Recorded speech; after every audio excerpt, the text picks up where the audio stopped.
Complete ഇനി ഇറങ്ങുന്നത് അത് ബ്രേക്ക് ചെയ്തു. അല്ല നിങ്ങൾക്ക് വേറെ കൺഫർമേഷൻ ഉണ്ടോ? ഇല്ല, എന്റെ വേറെ കൺഫർമേഷൻ അല്ല. ഞാൻ എന്റെ ഇത്രയും നമുക്ക് അറിയാലോ, ഞാൻ ഇത് ഉപയോഗിച്ച് ഞാൻ ഇങ്ങോട്ട് ആദ്യം ഒരു ഡയലോഗ് ഇങ്ങോട്ട് പറഞ്ഞു, അതായത് എൻട്രി എടുത്തോ, റിസ്ക് ഞാൻ വെച്ചിട്ടുണ്ട്, ടെൻഷൻ ഇല്ല നമുക്ക്. എക്സ്പെക്ട് ചെയ്യാതെ വെച്ചാല് ഒന്ന് എന്തെങ്കിലും ഒന്ന് ലോജിക്കായി ചിന്തിക്കാം. ഒന്ന് ഓൾ ടൈം ഹൈ അടിച്ചു, ഒന്ന് മാർക്കറ്റ് ഓൾ ടൈം ഹൈ, അവിടുന്ന് ഒരു സെൽ എൻട്രി കിട്ടി. എക്സോസ്റ്റ്, അതായത് എക്സോസ്റ്റ് ഇവിടെ ഇത്രയും എക്സിറ്റ് വന്നു, ഇത്രയും എക്സോസ്റ്റും വന്നു. അപ്പൊ എന്തായി, എക്സോസ്റ്റ് വന്ന് ഇതെല്ലാം വന്നു. ഇതെല്ലാം അർത്ഥം എന്താണ്? അവിടെ എക്സിറ്റ് ആയിട്ടുണ്ട്, ഒരു ടീം എൻട്രി ആയിട്ടുണ്ട്, നെക്സ്റ്റ് ആക്ഷൻ ഒരു സെല്ലും വന്നു, സ്ട്രോങ് സെല്ല്. ഇനി നമ്മൾ കൂടുതൽ ചിന്തിക്കണ്ട, ആ സെല്ലിൽ എൻട്രി ആവാ, കറക്റ്റ് നമ്മൾ എസ് എല്ലിൽ കീപ്പ് ചെയ്യുക. അതായത് റിസ്ക് എത്രയാണ്? ഇപ്പം 10/1 വന്ന്, ഇപ്പം ബോക്സ് ഒക്കെ മാറി എടുത്തായി. 10/1 റിസ്ക് കുറഞ്ഞു വീണ്ടും. 10/3 ആണ് ആദ്യം ഉണ്ടായത്, 10/1 ആണ് പ്രോപ്പർ എൻട്രി. ഇതിപ്പോ ഇതിന്റെ ഒരു പ്രോപ്പർ എൻട്രി ആണെങ്കിലൊക്കെ ഇനി TP1 എത്തുമ്പോഴായിരിക്കും ഇത് ഫുള്ളി പോസിറ്റീവ് ആവും. അവിടുന്ന് എന്തൊരു എൻട്രി എടുക്കാം. നമ്മളെന്ന് പറഞ്ഞാൽ ലിമിറ്റിൽ എൻട്രി, അതായത് നമ്മൾ ലിമിറ്റിൽ എൻട്രി എടുത്തിട്ട് ചെയ്യുന്ന ഒരു സിസ്റ്റം അല്ല. വലിയ ടീം എൻട്രി ആകുമ്പോൾ അവരുടെ കൂടെ എൻട്രി ആവാം, എക്സിറ്റ് ആകുമ്പോൾ അവരുടെ കൂടെ എക്സിറ്റ് ആവാം. അവിടെ നിന്നിട്ട് ഒരു പരിപാടിയില്ല, ഓൾ ഡേ നിൽക്കുക ഒരു മണിക്കൂർ. നമുക്ക് സേഫ് സോൺ ആവുന്നുണ്ടെങ്കിൽ ഒന്ന് TP വന്നതിന് ശേഷം പിന്നെ അവിടെ നമുക്ക് എൻട്രി എടുത്ത് കഴിഞ്ഞാൽ TP2 ഫുള്ള് റെഡ് ആയിട്ടുണ്ടാവും, ഫുൾ റെഡ് ആവും. അതായത് അതെന്ന് പറഞ്ഞു കഴിഞ്ഞാല് അത്രയും ഫുള്ളി കൺഫർമേഷനിൽ എടുക്കാന്നുള്ളത്. അങ്ങനെ വേരിയേഷൻ ചിലതൊക്കെ ആദ്യം തന്നെ ഇത് സ്റ്റാർട്ടിങ്ങിൽ തന്നെ നല്ല മൂവ്മെന്റ് ഉണ്ടാകുന്നുണ്ടല്ല, സ്റ്റാർട്ടിങ്ങിൽ തന്നെ ഫുള്ള് പോസിറ്റീവ് കിട്ടും, നല്ല, അതായത് വിരലോട് കൂടി പോസിറ്റീവ് കിട്ടും. അത് നല്ല മൂവ്മെന്റ് ഉണ്ടാകുന്ന സമയമാണ് മാർക്കറ്റിൽ. ടപ്പ എന്ന് പറഞ്ഞ മൂവ്മെന്റ് ഉണ്ടാകുമ്പോൾ നല്ല എന്നാക്കുമ്പോൾ നമുക്ക് ഇത് കിട്ടുകയും ചെയ്യും. സ്റ്റാർട്ടിങ്ങിൽ തന്നെ കിട്ടും, കൂടുതൽ അങ്ങോട്ടേക്ക് എന്നാവില്ല, പോവില്ല. അന്നേരം അവിടെ തന്നെ എന്നാക്കാം, നമുക്ക് കാര്യങ്ങൾ സെറ്റ് ചെയ്യാം.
ഇതിൽ നമ്മൾ ചെയ്യാന്ന് പറയുന്നത് ഹോൾഡ് ചെയ്യാം.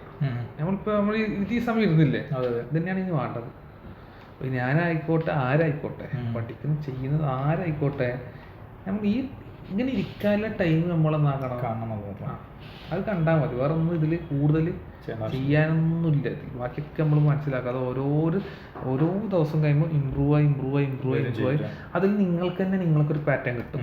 നമുക്ക് ഇങ്ങനെയൊക്കെ ഓക്കെ, അത് റെഡിയാണ്. ആ കോൺഫിഡൻറ്റ് കിട്ടണം അവിടെ എൻട്രി ആവാം. ഇപ്പോൾ നമ്മൾ എൻട്രി ചെയ്യുമ്പോൾ കുറേ കാര്യങ്ങൾ അങ്ങോട്ടും ഇങ്ങോട്ടൊക്കെ ഉണ്ടായിരുന്നു. എന്നിട്ട് നമ്മൾ അവിടെ എന്തായി, മാർക്കറ്റ് ഇങ്ങനെ എത്തിനി, $1 എത്തി, 1.2 എത്തി. അതുകൊണ്ടാണ് ഞാൻ അവിടെ ആദ്യം പറഞ്ഞത് റിസ്ക് 3 വെച്ചോ, മെല്ലെ ഇറക്കിയാൽ മതി. അത് ശരിക്കും റിസ്ക് 1 നേരത്തെ 1 ഹിറ്റ് ചെയ്തു, 1% ഹിറ്റ് ചെയ്തു. അത് ഹിറ്റ് അതിപ്പോ ഇങ്ങനെ 1%, നേരത്തെ 3 ഉണ്ടായിരുന്നു സ്റ്റാർട്ടിങ്ങിൽ. 3 വെക്കാം സ്റ്റാർട്ടിങ്ങിൽ വെച്ചാൽ സപ്പോർട്ട് ഏരിയ മാക്സിമം 3. വണ്ണ് ഇത് മാക്സിമം ഇവിടം വരെ സപ്പോർട്ട് വന്ന് വണ്ണിലേക്ക് എത്തി. 3 എന്ന് പറഞ്ഞാൽ ഇവിടെ എത്തി മാക്സിമം ആയി റിസ്ക്. അത് ഇപ്പൊ വണ്ണായി നല്ല അത് മാർക്കറ്റ് എന്നാവും ഇവിടെ അല്ല ഇനി ഷെഡേന്ന് ഇറങ്ങോട്ടെ മേലേക്ക് വരെ എല്ലാം മാറും. ഇപ്പൊ ഇവിടെ ഒക്കെ മാറി കാര്യങ്ങളൊക്കെ മാറി നമ്മളാ പേഷ്യൻസ് കാണിക്കുന്നത് മാത്രമേ ഉള്ളൂ.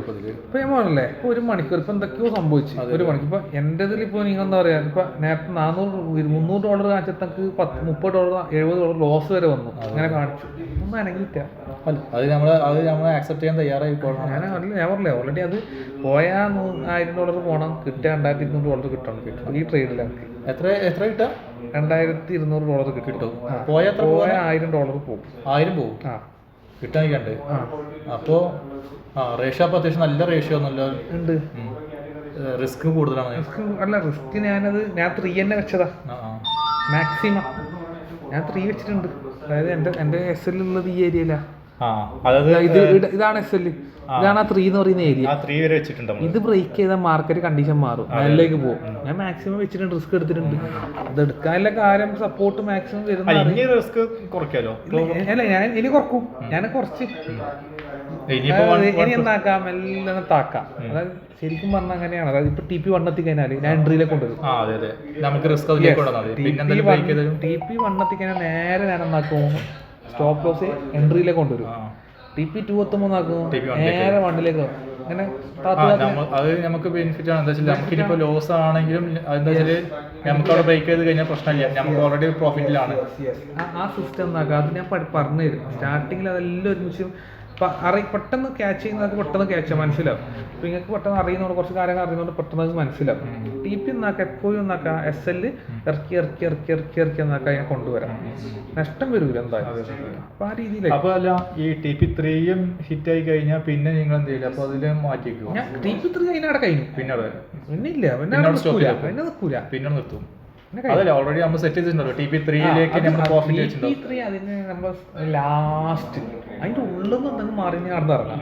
പിന്നെ അല്ല TP 3 കഴിഞ്ഞാൽ പിന്നെ ഒരു എൻട്രി ചാൻസ് വരുമ്പോൾ പിന്നെ നോക്കിയിട്ട് പിന്നെ TP 3ലേക്ക് ലാസ്റ്റ് താഴേക്ക് പോകുന്നത് അങ്ങനെ പോയിക്കോട്ടെ. അത് നമ്മൾ നോക്കട്ടെ നമ്മളെ ഇനിയിപ്പോൾ അതിൻ്റെ മുന്നേ ഇപ്പൊ എൻ്റെ ഇന്നത്തെ ഒരു ടാർഗറ്റ് ഇപ്പോൾ ഞാൻ ഇതിപ്പോൾ 2500 ടാർഗറ്റ് ഇന്നില്ല ശരിക്കും. എൻ്റെ 1000 ചാൻസ് കിട്ടിയപ്പോൾ എടുത്തു മാത്രം. എനിക്കിപ്പോൾ ഇന്ന് എൻ്റെ ഒരു ടാർഗറ്റ് 1000-1500 എനിക്കത് മതി. എൻ്റെ ടാർഗറ്റിൻ്റെ ഉള്ളിൽ അത്ര കൂട്ടിയാൽ മതി. 2200 ഉണ്ട് ടോട്ടലി. ഞാൻ വെയിറ്റ് ചെയ്യും. ഇവിടെ നിന്നെങ്കിൽ മാറ്റം വരുന്നുണ്ടെങ്കിൽ 500 ഞാൻ ചെയ്യും. ഇന്നലെ ഞാൻ 2 ട്രേഡ് എടുത്തത്. ഒന്ന് ഉച്ചക്കൊരു ട്രേഡ് എടുത്തത് ഏകദേശം $400 കിട്ടി. നിങ്ങളെല്ലാവരും എടുത്താൽ $400. ഞാൻ അതേ പിന്നെ രാത്രി സെക്ഷനിലാണ് 8:30 കൺട്രി. അത് ഇതേപോലെ ഏകദേശം $400 അത് കറക്റ്റ് ഞാൻ അവിടെ എക്സിറ്റ് ആയി. അതാണ് ഇന്നലെ ഉണ്ടായിരുന്നത്. അല്ല ഇതേപോലെ തന്നെ ലോസ് വരാൻ ചാൻസ് ലോസ് ഉണ്ട്. ലോസ് എനിക്ക് വരാന്ന് പറഞ്ഞാൽ ഇന്നലെ അല്ല കഴിഞ്ഞ 2 ദിവസം മുന്നൊക്കെ ലോസ് ഉണ്ടായി. $1000 ലോസ് ഉണ്ട്. അത് എങ്ങനെയാ വെച്ചാൽ ഒരു ട്രേഡിലല്ല 2 ട്രേഡിൽ വന്നതാണ്. അത് 2 ട്രേഡിൽ 500 വെച്ചിട്ട് 2 ട്രേഡിൽ വന്നതാണ്. പിന്നെ അത് പിന്നെ ബാക്കപ്പ് ചെയ്ത് പോരും. ആകെ 10 ഒരാഴ്ച ട്രേഡിൽ ഓരോ സൈറ്റ് ലോസ് വരും. അത് വലിയ എടുത്ത പ്രോഫിറ്റിന്റെ മേലെ വരികയും ചെയ്യും. അത് എടുത്ത പ്രോഫിറ്റിന്റെ മേലേക്ക് വരൂല, ഒരിക്കലും വരൂല.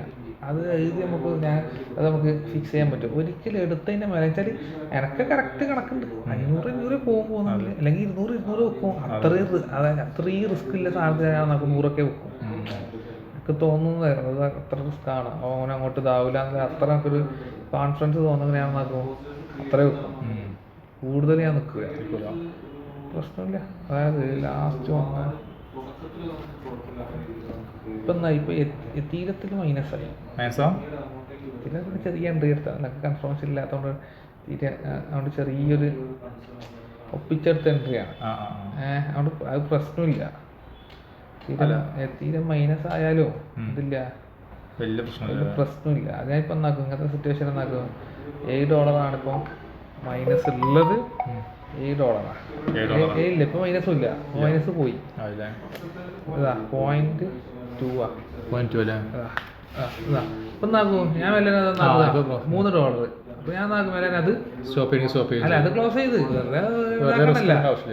പിന്നെ എന്താ ഓൾറെഡി എന്തായാലും ഗോൾഡിൽ എൻട്രി ഉണ്ട്. ഗോൾഡ് ഓക്കെ കയറിയില്ലേ, അപ്പോൾ അത് നന്നാക്കി അത് ക്ലോസ് ചെയ്ത് തീരെ ക്ലോസ് ചെയ്യുക, അത് നെക്സ്റ്റ് ഇല്ല $3 പ്രോഫിറ്റ് തന്നെ. ഇത് നിങ്ങൾ ബിനാൻസ് അക്കൗണ്ടിലല്ലേ പേയ്മെന്റ് ഉണ്ടാവും നിങ്ങൾക്ക്? അത് പിന്നെ നിങ്ങൾ നാട്ടിലെ ബാങ്ക് അക്കൗണ്ടിലേക്ക് ട്രാൻസ്ഫർ ചെയ്യാറോ? ഞാൻ B2B ചെയ്യും, ആവശ്യമില്ലത് മാത്രം. അല്ലെന്ന് പിന്നെ അത് തന്നെ റിസർവ് വെക്കും, അടഞ്ഞ വെക്കും. പണക്ക് ഞാൻ പിന്നെ ഹോൾഡ് ചെയ്ത് വെക്കലുണ്ട്.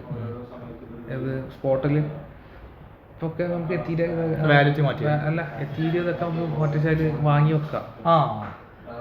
റേറ്റ് കുറഞ്ഞ ടൈമിൽ വാങ്ങിച്ചു വെക്കാം, സ്പോട്ടിൽ കൂടെ സമയം വെക്കും ചെയ്യാം. ഇപ്പൊ ഇതൊക്കെ നല്ല സമയമാണ്.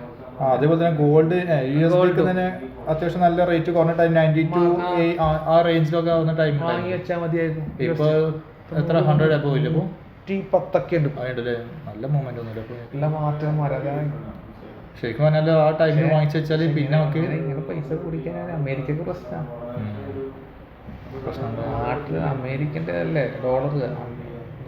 ഇവിടെ ദുബായ് നാട്ടിൽ അത് ബാൻ ചെയ്തിട്ടില്ല, പുറത്ത് കുഴപ്പമില്ലല്ലോ. അത് ഏത് സൗദിയും ദുബായൊക്കെ കുഴപ്പമുണ്ടോ? ഏത് ഈ ഫോറക്സ് ചെയ്യണത് പ്രശ്നം?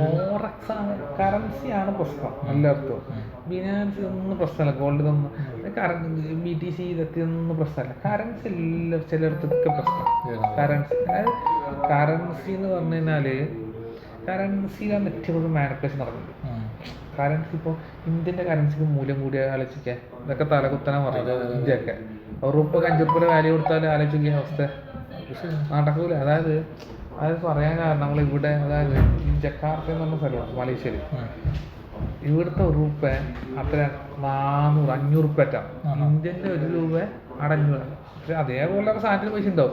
ഒരു ബിസ്ക്കറ്റ് 2500-3000 ഉണ്ടാവും, 10,000 ഉണ്ടാവും, ₹1,00,000 ഉണ്ടാവും. അതിൽ കാര്യമില്ല, അത് വെറുതെ ഇത് മൂല്യം പോവാന്ന്, നാട്ടിൻ്റെ ഇത് പോവാന്നല്ലാതെ.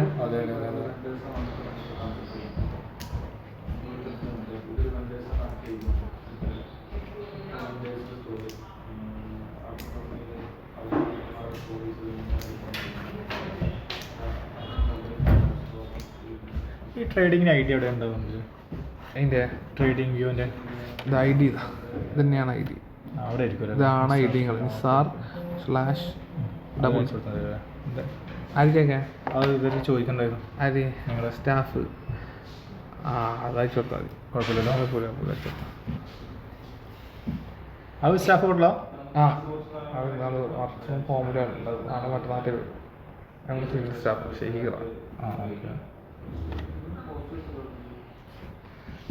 രജിസ്ട്രേഷൻ്റെ കാര്യങ്ങളൊക്കെ കംപ്ലീറ്റ് ചെയ്യാം. രജിസ്ട്രേഷൻ്റെ ഫോം എനിക്ക് കിട്ടിയിട്ടുണ്ട്.